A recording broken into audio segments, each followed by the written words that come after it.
Berkaitan dengan wudhu menggunakan spray, maka kita mesti rinci hukumnya.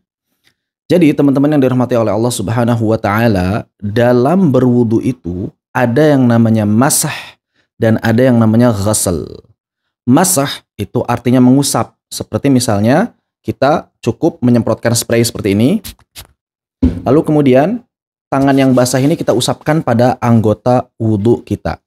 Ini hanya berlaku dan hanya sah ketika kita mengusap kepala saja atau rambut.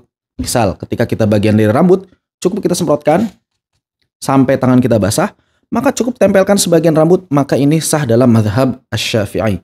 Adapun dalam mazhab yang lain seperti Hambali dan Maliki harus diusapkan ke seluruh bagian kepala.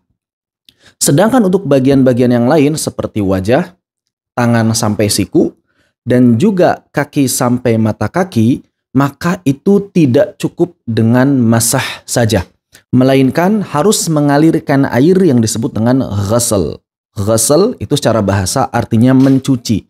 Maksudnya apa? Maksudnya adalah mengalirkan air pada anggota wudu kita. Pertanyaannya, apakah mungkin ghasal ini tercapai dengan menggunakan spray? Jawabannya mungkin saja apabila kita semprotkan spraynya ini dengan semprotan yang cukup banyak. Misal,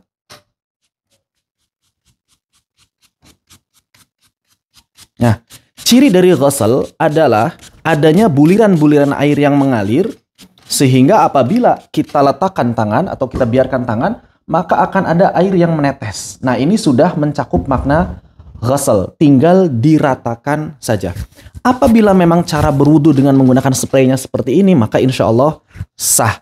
Namun, apabila hanya disemprot-semprot sedikit saja, ya, semprot-semprot sedikit seperti ini, dan belum ada buliran-buliran air yang mengalir, belum ada air yang bisa menetes, maka ini belum termasuk makna ghasal. Ini masih termasuk makna masah. Dan cara seperti ini, teman-teman yang dirahmati oleh Allah Subhanahu wa taala, itu tidak sah minimal menurut 4 mazhab. Oleh karena itu, berwudu dengan menggunakan salju yang belum dicairkan misalnya, jadi kita langsung ambil salju, kemudian langsung usapkan si salju itu di wajah, usapkan salju itu di tangan, itu pun tidak sah. Kenapa? Karena tidak mencapai makna ghasal, yaitu adanya aliran air. Jadi, 4 mazhab sepakat bahwa yang namanya berwudu itu mesti mencakup makna ghasal. Pada bagian apa? Pada bagian wajah, pada bagian tangan, dan pada bagian kaki. Sedangkan pada bagian kepala atau rambut, maka cukup masah saja. Maka bedakan ini. Bedakan antara masah yang artinya mengusap dengan sesuatu yang basah, dan yang kedua adalah ghasal, yaitu mencuci atau mengalirkan air. Wallahu a'lam bishawab.